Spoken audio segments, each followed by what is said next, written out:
আসসালামু আলাইকুম। আপনারা সবার কি অবস্থা? আশা করি সবাই ভালো আছেন, সুস্থ আছেন। আজকে ৫ মাস, আজকেও কিন্তু কাতারে দুপুরবেলা অ্যাটাক হইছে। আপনারা ইতিমধ্যে অনেকে জানেন বা অনেকে জানেন না।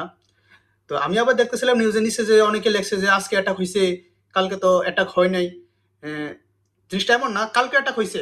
হয়তো অনেকে জানেন আবার অনেকে জানেন না। কালকে হচ্ছে যে কালকে যে সকাল যে সেহরির পরেই কিন্তু তারা একটা অ্যাটাক চালায় কাতারে। এটা ছোট অ্যাটাক ছিল না, বড় অ্যাটাক ছিল। আপনার প্রায় ১০টা ড্রোন এবং হচ্ছে যে ২টা মিসাইল অ্যাটাক চালায়। যে বিশেষত এগুলো অ্যাটাক করা হয়েছিল যে হামাদ ইন্টারন্যাশনাল এয়ারপোর্ট আর উদেদ এয়ারবেসের।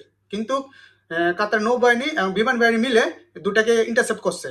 কিন্তু এর ভিতরে শুধু ১১টা ইন্টারসেপ্ট করা হয়েছে। আরেকটা হচ্ছে যে আলুদেদ এয়ারবেসে পড়ছে, যেটা আমেরিকার যে ঘাঁটিটা ওটাতে পড়ছে।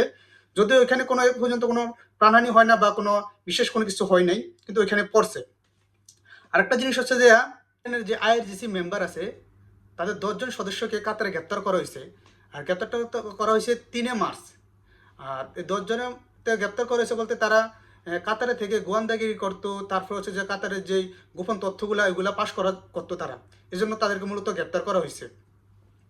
আরেকটা জিনিস হচ্ছে যে আমাদের যেই কাতারের প্রধানমন্ত্রী আছে উনি ইরানের পররাষ্ট্রমন্ত্রীর সাথে কথা বলছে এই যুদ্ধের আলোচনা নিয়ে এইসব বিষয় নিয়ে।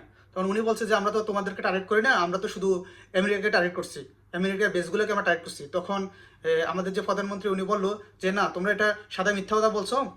তোমরা তো এলএনজিতে অ্যাটাক করছো, তারপর হচ্ছে যে সাধারণ মানুষের ঘরবাড়িতে অ্যাটাক করছো, তারপরে আমাদের হামাদ ইন্টারন্যাশনাল এয়ারপোর্ট ওইটাতে তোমরা অ্যাটাক করছো।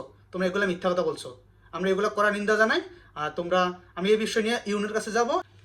আর আপনারা বর্তমানে যারা কাতারের বাইরে আছেন বা আপনাদের আত্মীয় স্বজন কেউ যদি কাতারের বাইরে থেকে থাকে বা কাতারে আসতে চাইতেছে, যাদের ভিসা এক্সপায়ার হয়ে যাবে বা ভিসা এক্সপায়ার হয়ে গেছে, তাদের এখন কী করণীয় আমার আগের ভিডিওগুলো দেখলে বুঝতে পারবেন। আর আমার পরবর্তী ভিডিও দেখার জন্য অবশ্যই চ্যানেলটি ফলো করবেন, লাইক দিবেন। ধন্যবাদ। আসসালামু আলাইকুম।